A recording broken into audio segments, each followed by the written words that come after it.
Families have a lot going on. Let Ollie help manage the mental load with new cognitive help supplements for everyone 4 and up, like delicious Lolly Focus Pops or Lolly Mellow Pops for kids. And for parents, try 3 new Brainy Chews to help you focus, chill out, or get energized. Find these cognitive health buddies for the whole fam at ollie.com. That's OLLY.com. These statements have not been evaluated by the Food and Drug Administration. This product is not intended to diagnose, treat, cure, or prevent any disease. Today on CityCast Chicago, what do you think is the most threatening natural disaster that could hit Chicago?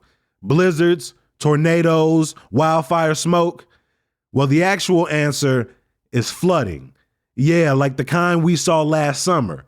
With more rain potentially on the way, we talk with 2 reporters from the Illinois Answers Project about their new series on flooding and how prepared we are or aren't for the next record rainfall.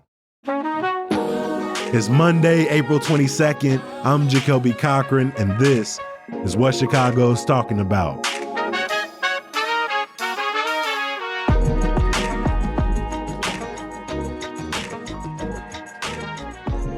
Reporter Meredith Newman wrote part 1. Meredith, welcome to CityCast Chicago. Thank you for having me. And her colleague Alex Nitkin wrote the second part. Alex, welcome back to the show. Thanks, great to be here. So I grew up in the city of Chicago, and flooding seemed like something that me, my parents, my grandparents just expected to happen at some point throughout the year. So it's always been on the top or even maybe the back of mind for my family. But Meredith, what was the difference between, the flooding we see often in Chicago and those downpours we got last summer? I think those downpours last summer were an unfortunate look into our future in terms of what people can be expecting in terms of extreme rain events and the impacts that they're going to have on our everyday life. When reporting this story, someone from the National Weather Service said, a storm like what happened last July, the next one is not an if, it's a when. And so I think that is the new expectation. And I think also talking to folks for this story who might have experienced minimal flooding, maybe an inch or so, and then the water receded, people were experiencing a foot or more of sewage water in their basement, which has long-lasting impacts both on one's home, but also one's health. And so that also was the key difference this time around. Can we put those storms into context? Like, how much rain did we see during that big downpour? And how many people were impacted by them? This was expected to be the costliest weather event in Chicago's history. Millions of dollars in federal disaster relief were awarded. But Alex, do you want to talk to the 311 data? Yeah, based on the data that we found, about 7 inches, or in some cases more than 7 inches of rain fell during that July storm, specifically on the west side and those near west suburbs like Cicero and Berwyn. It is really interesting because we all saw and we all felt this giant storm all across the city, but based on the rain patterns, that much more rain really just was dumped on that one part of the city, and the effect was really just catastrophic. And we were able to look at the impact of that just from 311 data, where just during that first week of July, literally thousands and thousands of 311 complaints rolled into the city saying that either their basements were flooded or there was flooding on the streets. That is a storm that under previous Illinois water surveys would have been judged as like a 100 or 500 year storm. Under the most recent version of the Illinois Water Survey is now deemed as a 50-year storm. At least in those parts, and based on the amount of rain that fell. Those kinds of freak events, although it's really hard for the city to plan for them, are going to become more common, and also just the sort of like medium to severe events that cause a lot of flooding on their own. When 3 or 4 inches of rainfall, that's pretty common. And that area of a sort of like 3 to 5 year frequency rainstorm is really where the city and MWRD and all these government agencies that we're going to talk about are trying to get their act together and make sure that the infrastructure is able to absorb that kind of rain.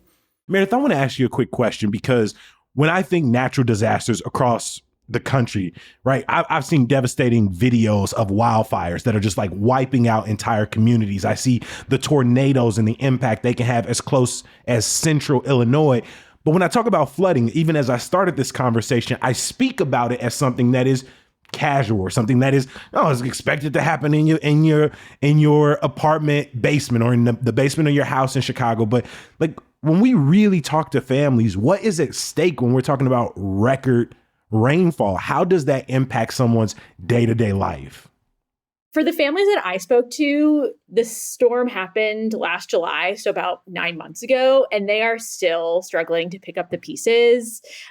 These are two women that I spoke to, Queen Jackson and Mary Buchanan, both live in West Garfield Park. Both matriarchs of their family have, Queen Jackson has owned her home for 60 years, invested in flood control prevention, and yet her basement has mold everywhere. Her grandson still lives down there because that's where he was living. It was a full apartment. He has nowhere else to go. And so it also really shone a light on generational wealth and how these environmental disasters are affecting homes that have been in people's generations that are getting passed down from family member to family member. For Mary Buchanan, she's still struggling to get enough FEMA disaster relief. New problems keep popping up all the time. Even applying for disaster relief is really burdensome. And if you're not well equipped with a computer, like it's even more of a struggle. And yeah, she still has like a very empty basement. She has to get rid of so many prized possessions. And also there's the health impacts. I was going to say, and there we're just talking about the material impact on your living situation. Maybe like when my house flooded when I was in high school, the basement, we lost so many family photos. We lost so much that was in storage. But then, we were also knee high in river and sewage water and had to think, okay, how is this going to impact us after all of this is even dried up? Yeah, for Mary, she didn't get the mold removed or most of it removed until December. So that's months and months and months of just being around mold. And she said that she started developing a cough and is experiencing asthma attacks at nearly 70 years old for the first time in her life, which she believes is from just the mold exposure, which, that's a really scary aspect of the health outcomes. And also going back to just what people feel is the lack of aid and relief, people have really had to turn to advocates in the community to get help. Princess Shaw, who is a well-known advocate in the Lawndale neighborhood, put together this West Side Recovery Group, and she was able to help coordinate with folks to go into people's homes to get mold removed, which came from the community opposed to the government, which is disappointing for the people that I talked to. They were expecting more of a response. Yeah. Alex, why is Chicago so vulnerable to floods? Is it as simple as, there's some big bodies of water nearby? I mean, Jacoby, we live on a swamp. This is marshland originally. That is what Chicago and Northeast Illinois is ecologically, what it was before anything was built here. And the fact that we have all of this wetlands that we just paved over, it's kind of a miracle that we're not up to our ankles every single time it rains when you think about it. And it really speaks to the vastness and the importance of and the intricacy of the city's sewer system and how hard it works for us every day, completely out of our view. Having said that, this sewer system was also designed more than 100 years ago. It was designed in such a way that it takes all of the rainwater and our sewage water and just combines them into a big, soupy wastewater sludge, which is the reason why we're talking about sewage water backing up into basements. What part does the concrete play as well? Like you said, we're ecologically wetlands and we've just paved over it. How do those things mix together? Well, I mean, nothing really does mix with concrete. That's the thing. It's an impermeable surface, and so the water hits it and it has nowhere to go. And so it finds the lowest point, which very often is just going to be basements or streets. And so there's the importance, like I said, of expanding the sewer capacity at all levels, of sort of making the Metropolitan Water Reclamation District is working on expanding all of these gigantic reservoirs that can hold, billions of gallons of water at the very, very end of this chain of where the water ends up. But, commissioners at that water reclamation district will often describe the process of getting the water to the reservoirs as like trying to empty a swimming pool with a straw. There are so many different choke points, and more what we hear experts saying, what experts told me in Meredith as we were reporting on this, is just emphasizing the importance of breaking up concrete at the surface level, as much as possible, at the very least with dirt or grass, but even better with native plants and bushes and trees and sort of deep root systems that can suck up that water. Really important measure of just letting that water absorb into the earth so that you're diverting as much of the water as you can from the sewer system to take that stress off of all of the pipes so they don't back up. This episode is brought to you by ShipStation. If you run an e-commerce business, you know how much work it takes to produce something great while dealing with complicated shipping issues. That's why over 130,000 companies have turned to ShipStation, an innovative tool that allows you to focus less on shipping and more on building your brand. With ShipStation, you can manage orders, label printing, reporting, and customer service on one easy-to-use dashboard. You'll reduce warehouse costs with reliable enterprise solutions and save thousands on shipping costs with discounts up to 89% off.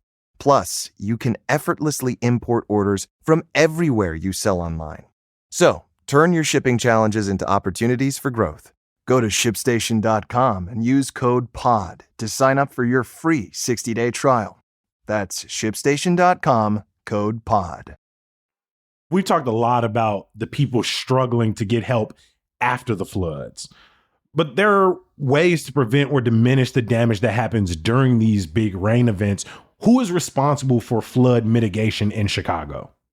A lot of different agencies and a lot of different people. And I think this was a big question that we brought to the city's administration, who ultimately should be coordinating all of this. Because on the one hand, you have, like I said, the Metropolitan Water Reclamation District, which is a Cook County-wide kind of independent government that handles the sort of end of the chain of where our wastewater ends up, the deep tunnels, the reservoirs, the sewage treatment plants.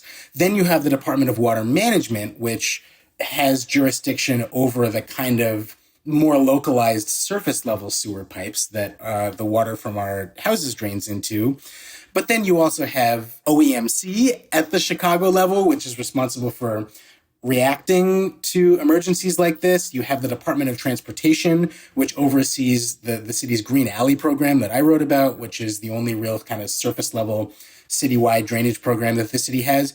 And then you now, in the middle of all of this, have this newly reconstituted Department of the Environment. And a lot of these advocates and alder people and homeowners experiencing flooding are looking now to this very new understaffed Department of the Environment saying, hey, what are you going to do about all of this? Because ultimately it is their job to play a really key role in trying to coordinate all of these efforts from the sort of patchwork of different programs that exist into, hey, what is the city's long-range plan for how we're going to deal with this on a comprehensive level? When you have all of these different agencies in the mix, what are ways that the city and county can reduce flood risk in a proactive way? Because clearly after the fact, it is a kerfuffle that needs to be sorted out. Alex, how can the city and county get ahead of this? There is one way that we've seen MWRD at the county level and the city try to get at this, which is to develop a series of what they call master plans for a huge swath of the south side and of the west side, what they called flood mitigation master plans. They advertise these as really deep, immense, meticulous studies on the areas with the greatest need, down to the block, and what were some options to be done about it. Those master plans were completed by MWRD in 2022, and we asked for them, and they wouldn't release them. And we've been in a back and forth about this for a long time, trying to get MWRD to release those plans. And they say that it's private, that's privileged information, and that we can't see them. And so that's one thing, and we would imagine that there's a lot that is in those plans, and our understanding is that the Department of Water Management is doing something with them, maybe, but we don't know because they wouldn't release those plans to us. I think that a short answer to your question is that it's fair to say that not enough really is being done to make homeowners and people aware of sort of government's responsibility on this. I know that, to be fair, the Department of Water Management does do a lot of community events and sort of interaction, especially on the west side in the aftermath of this flood. And they'll often talk to homeowners and property owners about things that they can do on an individual level to help reduce the flood risk. Things like disconnecting your downspout from the sewer so that the water runoff goes onto the ground instead of into the sewer is a huge one they'll talk about. Or, planting native gardens, or all these different things that property owners can do. What we have not seen as much of is an explanation of, or laying out, here's what we as government, as the city, as MWRD, as the state are doing to plan for the future. Because property owners, homeowners pay taxes. They pay property taxes to the city with the expectation that their sewers are going to be managed to the point that they're not worried about flooding. Just to put a finer point on what Alex just said, when speaking with residents, Queen Jackson, who is in her 80s, she was like, I've worked in the city for decades. I've paid taxes for decades. I'd never asked anyone for money at any point. And this happens. And I thought you all would help me. I thought somebody was going to have my back here.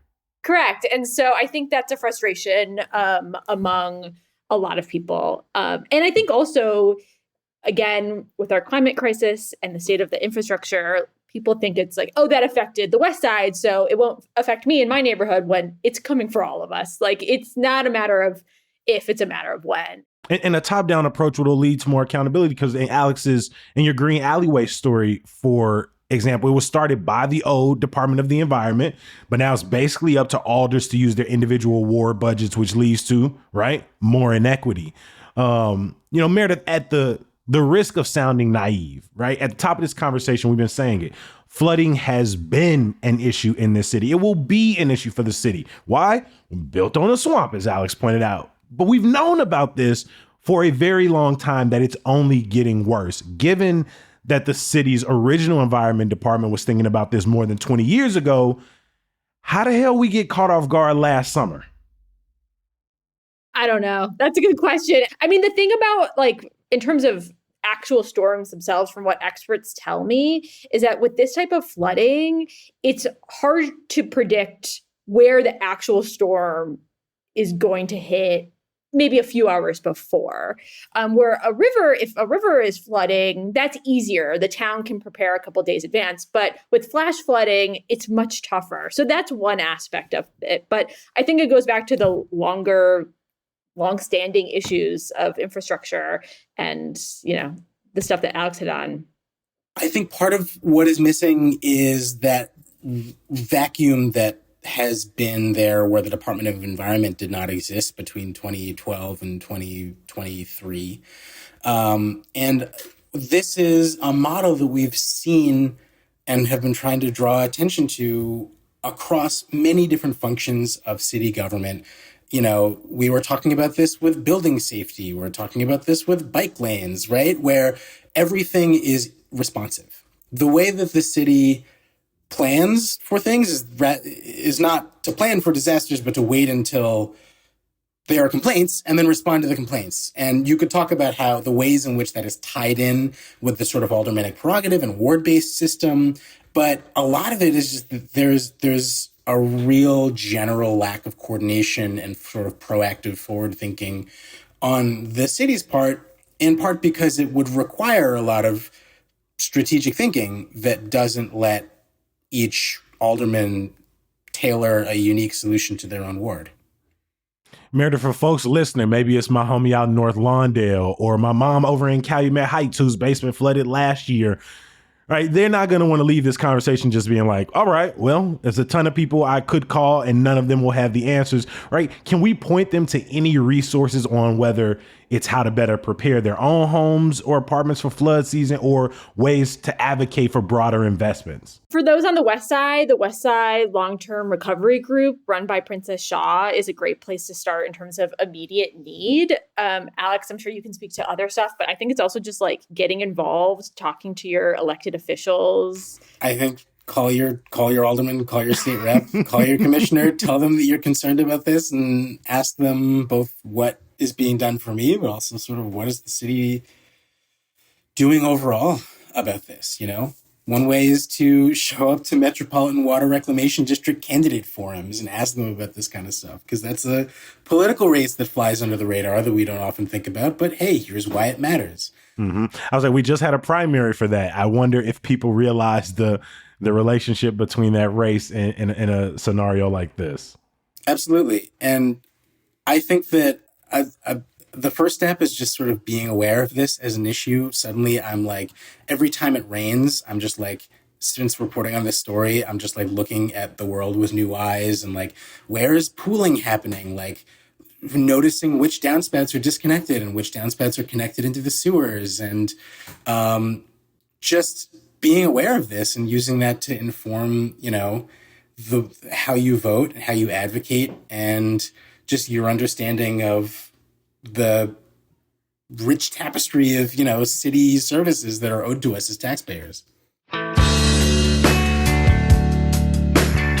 Well, I want to give both of y'all a huge thank you from the Illinois Answers Project. Meredith Newman, thank you for making time for CityCast. Thank you for having me. And Alex Nicken, thank you for being back on the mic, my friend. Thank you.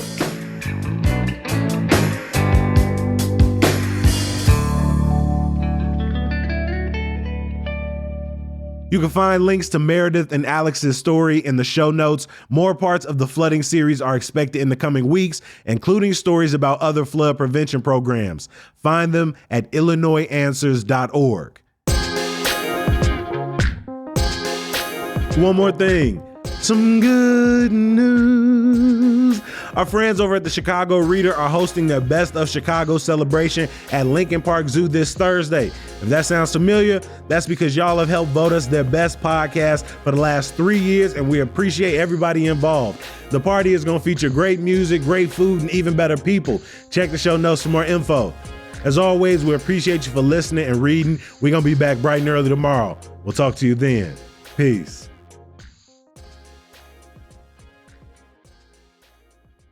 Let's do that again. A dum dum dum dum dum.